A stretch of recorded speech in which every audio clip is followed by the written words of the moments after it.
What is up, everyone? My name is Megan Militello. I am the Supply Chain Optimization Manager at the Alaska MEP. And today I am joined with Qasim Karani, who is our Associate Director at the Alaska MEP. Hello, Qasim. Hello. So I think this one gets to be odd. You get to introduce me so I can interview you, which we get to do it backwards from any normal interview. Yeah, a Like, little. Nope, we like to change it up. So here we are changing it up. And I think that this is going to be really good because it's going to inform our audience about what's happening in supply chain and the efforts being made nationally, not just in Alaska.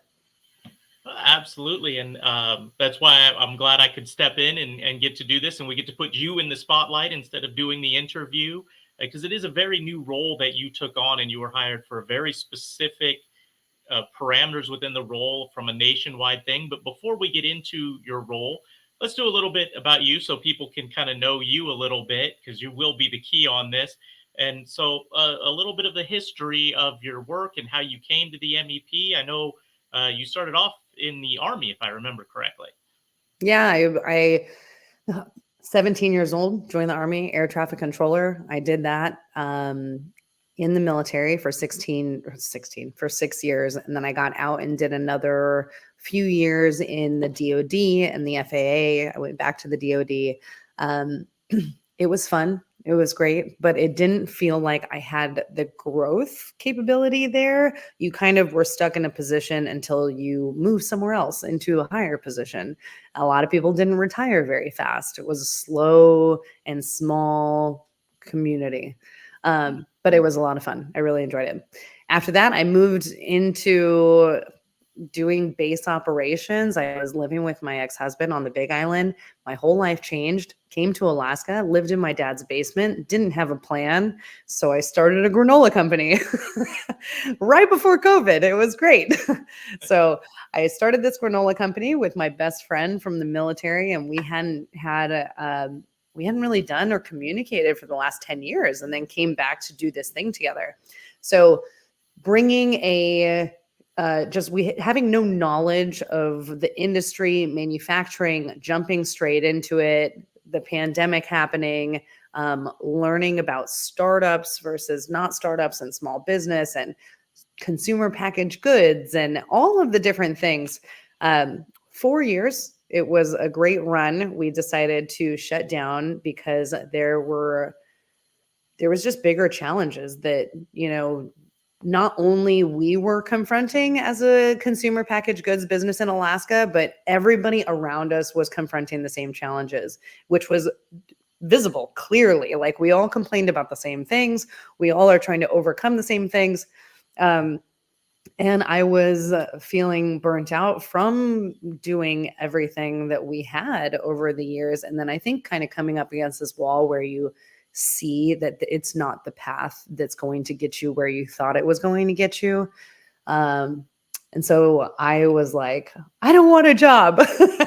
And Qasim came and called me and was like, hey, how you doing? What's going on? And I'm like, life is hard. I just did this, I shut down the business. He's like, I understand. Cool. And he's like, well, he's like, the MEP is looking for somebody for the supply chain thing. And it's very similar to kind of what you've been doing. And you have this background knowledge that could be very, very beneficial. And I was like, I don't want a job. No. It didn't take me long to come around and be like, okay, I'm going to need a job. I admittedly, when I had heard that you were potentially available for work, was rather relentless, both to you and interior to the MEP, that you were the right person for the role. And you've proven me right, by the way. So I am proud to say that, and very happy that it's, you seem happy with us. So I've been victory across the board. So yeah. It's been great. And I've been on the team now since September, so it didn't take too long. Once you talked to me, I applied. I didn't apply for any other jobs. I was like, we'll see what happens. I felt already kind of connected to the MEP and what they were doing and the challenges that y'all were confronting. And these were the same things that we had seen. And I happened to even be on the advisory board right before this all happened. So I already had this connection, and I think I already had this desire to be doing what I'm doing with helping other manufacturers like overcome these challenges. So the supplier scouting whole thing, this SCOIN or SCOIN, I don't know, people call it different things. Yeah. This pilot program is a 2-year long pilot that I was hired under. So it's a grant funded program where one of me is hired in all of the 50 states, and we are all working together to try to strengthen the national supply chain and map out our different connections, connect our manufacturers and suppliers with those more local sources that we have, those local resources. Yeah, well, that's fantastic. I think that because there were kind of, I think, several components, if I remember right. So not only where is it, but I know one of the challenges you were facing, and I don't know if you can get into it, is trying to map out capabilities. Maybe something that somebody isn't producing, but they're capable of producing it if there is a demand. How have, I guess, with the nationwide network, I know you're going to meet them here in a week or so, but how has that been working kind of across the country? Good question. We have noticed a lot of people are busy, and I think that there's some challenges to us trying to get this system to work as well. We'll put out a supplier scouting opportunity. All of the different SCOIN full-time employees will see these opportunities. They're normally open for about 30 days. We like to give a 30-day minimum just so that we are able to then tap into our network and see if there's someone that makes that match. But finding people that are able to switch over their stuff, there's like a pros and cons to that too. So I think that we're starting to look at it as a group more at this higher strategic level. Like, okay, well, if these companies actually do change their capabilities, like, is it business that is going to keep coming in that's going to help them grow as a business, or is like this a one-time job, or maybe it's not going to benefit them? They do put in all of this funding or investment into something. So there's these pros and cons that now we're starting to look at. But there are opportunities for people that just need to make maybe a few changes. And there are jobs out there that our local folks are looking for. So it just comes down to, I think, like, what does the business want to do and how they want to grow or change the things that they're doing. Absolutely. And I think that's it takes a group of people who are communicating well and can kind of think on multiple layers to attack that, because it really is. And I love that you guys are approaching it from a what is the business need and the benefit to the business. It's not just a, well, are you capable? You should do it. But it's really, is there a business case for it? Which is Yeah. a fantastic approach for it to grow businesses in the US. And so now I'm going to ask you to shrink it down a little bit, still from kind of a large strategy standpoint. But how does that apply to what you're doing in Alaska and what you're trying to do within the state?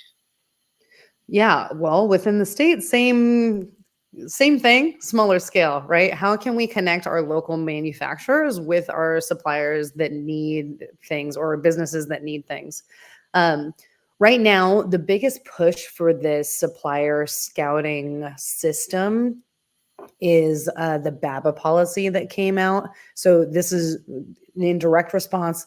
BABA policy, excuse me, the BABA policy is Build Can you America. break that down so that the people who don't know what the, Yes. because we all love calling it BABA on a regular basis. I know we all kind of, they've got to get a better acronym, but but if you could kind of break down what is that program, and then how do you feed into that? Yeah, so BABA stands for Build America, Buy America, BUY.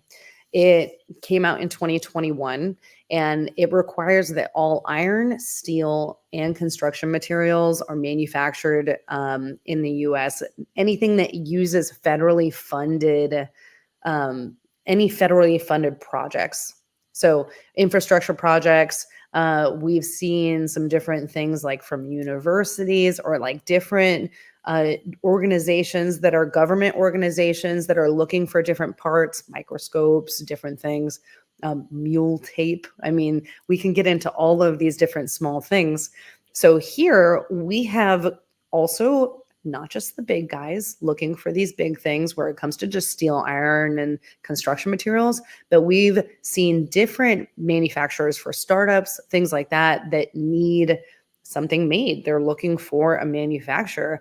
We can put that into the system, tap into our nationwide network, and find someone that's capable of making that for them. Same thing with maybe like a co-packing facility. It's a way for us to tap into our network and get people to grow in a different way. You know what I mean? Like, how can we make those collaborations happen where it's not just a Google search? Like, we're actually using like trusted sources. Okay. And so I'm going to ask you to kind of break that down a little bit because you went on two slightly different paths. Now, I think of it as a previous business owner, which is why I'm backing down those two paths, because you started off with some stuff around steel and things like that. So to me, that strikes me as kind of our raw materials side of it, or more of, hey, I need these things in order to build. So I'm a manufacturer in order to build this. But if I am not a manufacturer, then you talked about somebody who can build a part, which means maybe even if I'm not a manufacturer, but I need a specific part made, that might be some reason I want to talk to you as well, because I can find out if I can get it sourced locally, or if I am, as you said, building an infrastructure project. If I'm, one of the companies working on one of the many road construction projects in the state of Alaska this year. So let's start with the raw material side, and I guess we can play it out a little bit. I'm going to be building something, and I need rolled aluminum. So I need or rolled steel. I need a metal product. And so I call you, and can you walk me through the process, how we would approach it? Yes. And I will start with, it is going to be exactly the same process if you are looking for that raw material as if you are looking for something that is being made, fortunately. So what I like to do, my process, and I think every different person in all the states has a little something different, but I'll go through, talk to a person on a discovery call to ask you what you're looking for. I actually have a call in 45 minutes with someone that's looking to make something. And what we'll do is I'm going to talk to you about what the MEP does, how we operate, how this project will work, because we do have a scope of work. So putting this supplier scouting opportunity out on our website for 30 days, things like that. I'm going to communicate with you about any suppliers or manufacturers that come through, and then send them your way. And then it's really up to you to continue that conversation beyond that point.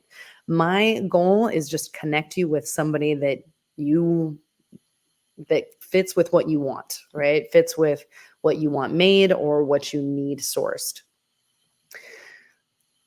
So that was going to be one of my questions, is if how long your process would remain. So under the scenario we just made, you would find okay, here's 2 or 3 companies, maybe one is in Alaska, maybe none of them, but here's 2 or 3 companies that can produce what you need.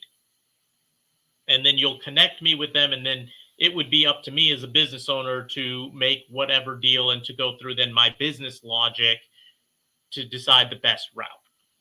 Correct. Because you're going to get different prices from these different companies. Now it's like that supplier, that could be your potential supplier. Yeah. And then do you do anything from that side on the logistics of it? Good question. No, we are not doing anything logistically. I will say, actually, it would be great if I could show you my form. So what I like to do is just go through a Google form, which makes things really easy. I'm going to share my screen so that you guys can see this. So I've created a Google form, which NIST actually has one of these as well, which will go directly to the federal side of things. So some organizations are putting these in themselves. But for that personal one-on-one with me, I can go through, get whatever information you need, like the item that's going to be scouted, the description, the reason that you want this thing. It could be that BABA policy that we were talking about, or Right. if you're a new startup. And then it goes into describing the manufacturing process, because now that's going to be us able to be like, oh yeah, I know this manufacturer that has this thing where they blow glass, right? So maybe this would be a good fit for that person. Also, the size, dimensions, any tolerances that you need.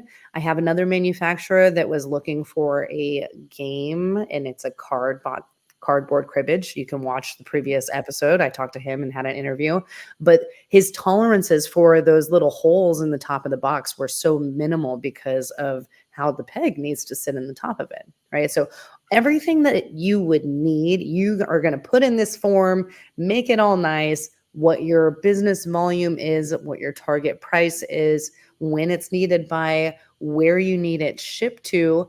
We put all of this information onto that website, and then this is the best way for us to match up someone with you, because now we have all this background, right? It's not just like, oh yeah, I make glass things, right? It's like, okay, well, I need this glass thing that does this exactly. Can you make that? And then that's the best way that we can match people, make it more efficient, avoid all that extra conversation, if we have detailed info on what you need and want. Okay. Well, and that I absolutely love that, and I don't think I had actually looked at your form here before. So that is a fantastic form, and I love that it's not, you're intentionally making it non-generic. You, yes, have a form, but the intention is to get that data and build a relationship with both sides, both the manufacturers and, along the supply chain, who needs it. And again, I think it comes back to a lot of it's the capabilities, that Yeah. if there is a demand, that maybe they don't know there's a demand for something.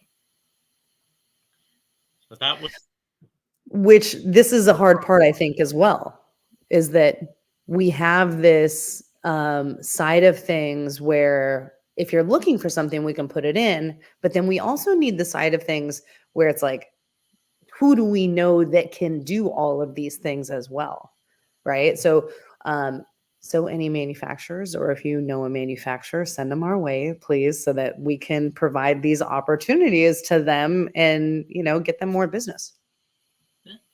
And I think one conversation I was having the other day was with someone saying, hey, I needed it for something a while ago, but I have a 3D printer and am good with the CAD prod. I'm good with CAD.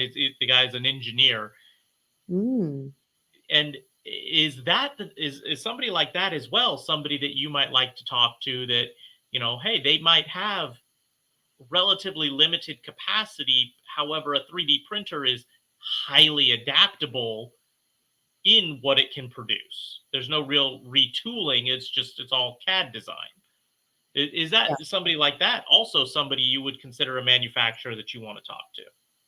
Yes, I would say so, because those opportunities that we see could be all different things. It could be thousands of an item. It could be one of an item, So I think for us, it is having a database, having the knowledge of who we have in Alaska, and we already have a small pool, right? So now it's just like, okay, well, who does what, and how can we work together, collaborate, try to grow and have more opportunities for each other. And that's kind of where I was going, because I think there's probably a lot of companies who don't think of themselves necessarily as manufacturers that should be in your database with a level of capability. It Mm-hmm. could be somebody who makes furniture, that has a certain level of woodworking and carpentry skills that really could be utilized by some other businesses as well. Yeah, totally. Right And on. then too, it depends on if you have the bandwidth and if you want to take on those extra projects, right? So this is like all a nice flowing, what do you need? Let me help you. Yeah. Absolutely. And that, like I said earlier, that's why I'm really glad with the approach of it. And it's very business oriented. There is no, I guess, governmental coming in saying you must do this. That doesn't occur. Truth. Yeah. Connect a business with the capability, with the business with the need. If they can make a deal, fantastic. If Yeah. the deal doesn't work out, that's business. We hope it works out, but Yeah. that This information too, it's like information that NIST is able to collect. I don't know if I said what the acronym is, but National Institute of Standards and Technology. They're able to collect this data and see what those gaps in our national supply chain are. Like, we just know we don't have someone that makes microscopes here, right? Or whatever the case may be. It shows where we can work as a nation. so I think from a larger perspective, that gives us a kind of a global perspective of where there is decent opportunity for new business growth. Truth. Yes, totally. And we want them all in Alaska. So talk to Megan and make sure you know what they are and build it in Alaska. I'm going to put my plug for the rest of what we do in there too, just so you know. Yeah. It's really been lovely to work with these manufacturers here because they really want to keep manufacturing in Alaska. It's just about the opportunity. Like, where is someone that has a mold injection thing, right? So this is where us learning about the new folks, we connect to other people. We talk about referrals all the time and how important those referrals are. Again, my 1:00 is a referral from someone. So we want to help collect this and make it stronger and bigger. And that's where we just need to work together to do that. It's not just about like that marketing or something like that, but this is it's a lofty goal, and we need that extra help with lifting it. Oh, absolutely. And so, Megan, I think you and I might have a first here in a meeting you and I have ever had, in that we've gotten through all of our questions that our agenda faster than we anticipated. I don't think you and I have ever done that in any of our conversations ever. So you guys get Impressive. to bear witness to a first time. So let me ask this. I know we saw it on that form, but Yeah, if people are curious and they want to know more, where should they contact you at? great question. I think that I can actually put this in the chat thing. But you can contact Megan at, I'll put my email.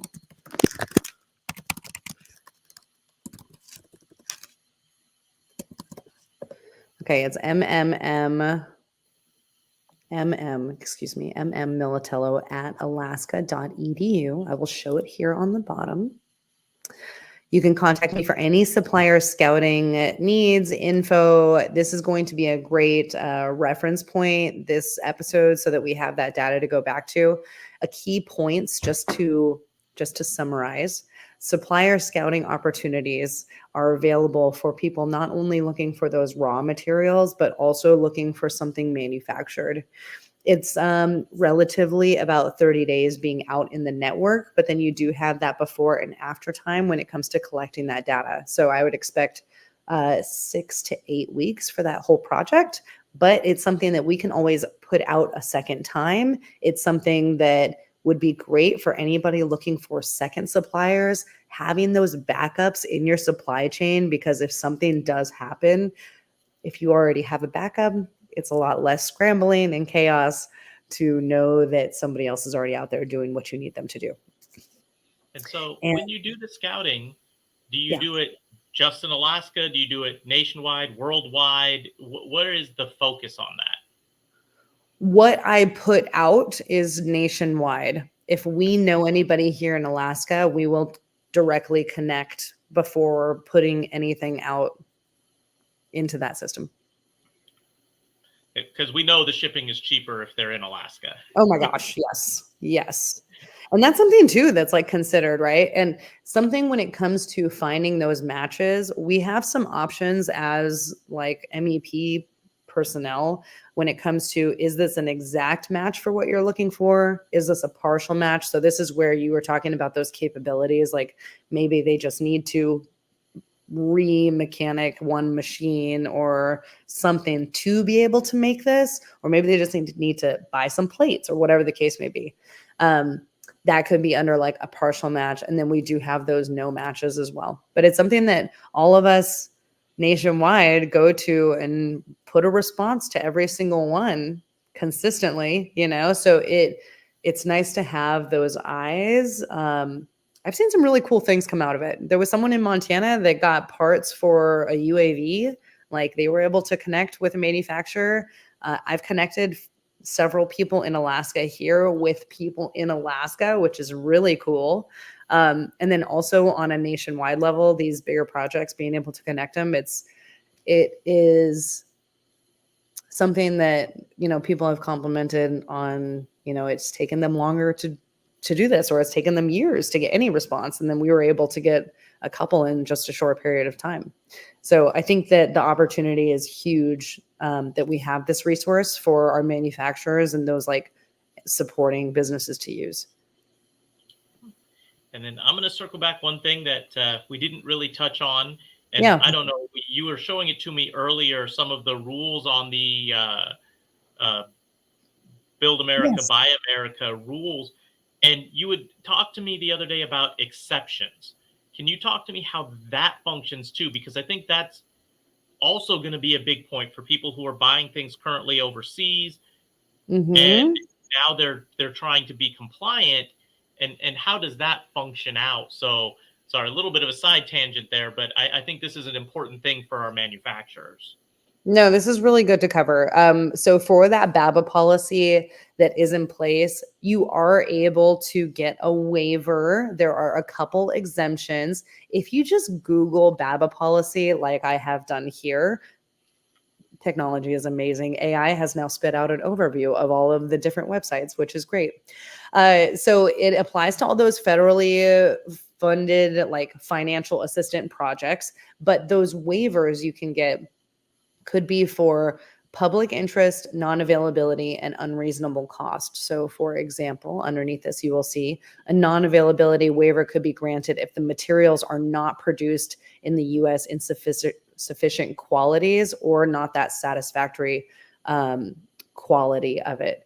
And that right there, like when you come through us and do this check, we put it in the system, nothing comes back, there's no matches. That's the proof right there that you've already done this market research. You can't get anything. You can go to the Made in America office and get a waiver for this BABA policy. And same thing with unreasonable costs. So even if you're like, okay, well, Made in America is going to be way too expensive, see what the numbers show. You know, you can still get a waiver if it's way too over the price point of what you're looking for. And that's good that this has kind of some of the broad stroke rules around it. Mm-hmm. And I thought that was really, some of it initially came out that there is a system. So, okay, I'm going to build this. I want to apply for a federal grant to build this, especially, again, any potential infrastructure. How do I know that I can get this grant? Or I can secure this federal funding? And those are another reason to contact Megan. Yep. So, yeah, I think it's great. It's a very easy like thing to do and just like get it out there and see what happens, you know? Yeah. So yeah. I would encourage anybody out there to, if you think you might need Megan, go. Is that available, that form, through the Alaska MEP website? It is not on the website yet. I am working with an intern to build a landing page for all of this supplier scouting information. That landing page will have all of the open opportunities listed. It will have my contact information. I would prefer if you contact me before filling out the form, just so we can like make sure everything is covered, get you into the system, things like that. And yeah, and then it's really easy to just get started with a project. So look for that landing page on our website. That's going to be coming soon. And I also added, they should just shoot you an email and to get the shoot me an process email. started. It's as easy as that. Yep. Cool. I don't think I Well, have anything else to cover, Qasim. Is there anything else that